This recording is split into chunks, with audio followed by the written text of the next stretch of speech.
আমরা সাইডটা করলে তো শোনা যাবে। আমরা তো শুনলাম আমাদের প্রতি যখনই আসেন তখনই আমি যত ব্যস্ততায় থাকি সময় দিই।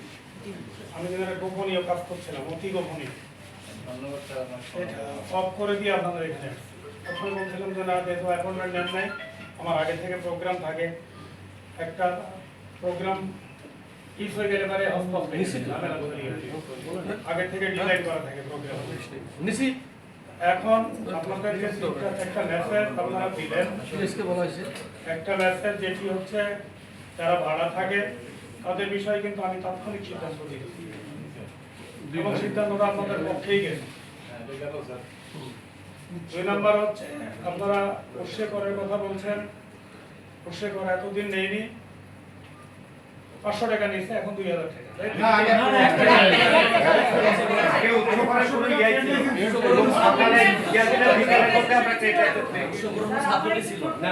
আচ্ছা, আমি কথা তো আপনারা আমি বলবো।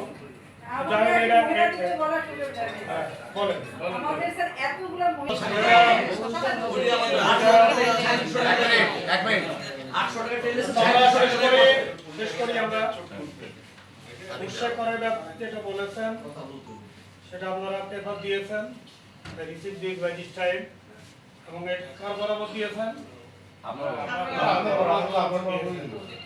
আমার 17 তারিখে মিটিং আছে লোকাল গভর্নমেন্টে। আমরা লোকাল গভর্নমেন্ট যেহেতু এই সার্কুলারটা দিয়েছে, সার্কুলারটা আমি দিয়ে দেব, লোকাল গভর্নমেন্ট দিয়েছে, লোকাল গভর্নমেন্ট থেকে কারেকশন হয়ে আসছে লোকাল গভর্নমেন্টে বিষয়। এবং আপনাদের এটাও সাথে সাথে মনে রাখতে হবে, সিটি কর্পোরেশনের যে রাজস্ব ব্যয়, এই ব্যয়টা কিন্তু সেন্ট্রাল গভর্নমেন্ট দেয় না। সেন্ট্রাল গভর্নমেন্ট যেটা আপনারা বললেন রাজশাহী দেয়, ঢাকা দেয়, ডেভেলপমেন্টের জন্য দেয়, রেকারেন্স ব্যয় মেটানোর জন্য দেয় না। রেকারেন্স ব্যয় মানে আমার বেতন ভাতা যাবতীয় আমার নিজস্ব আয় থেকে চালাতে হয়। যাই হোক, এটা আমরা কথা বলবো এবং যতটুকু করা যায় আপনাদের জন্য। আমি একটু কথা বলবো স্যার, আমাদের এই সার্কুলারটা নাই দিছে লোকাল গভর্নমেন্ট স্যার 9 সালে দিছিল স্যার মিনিস্ট্রি, যে সালে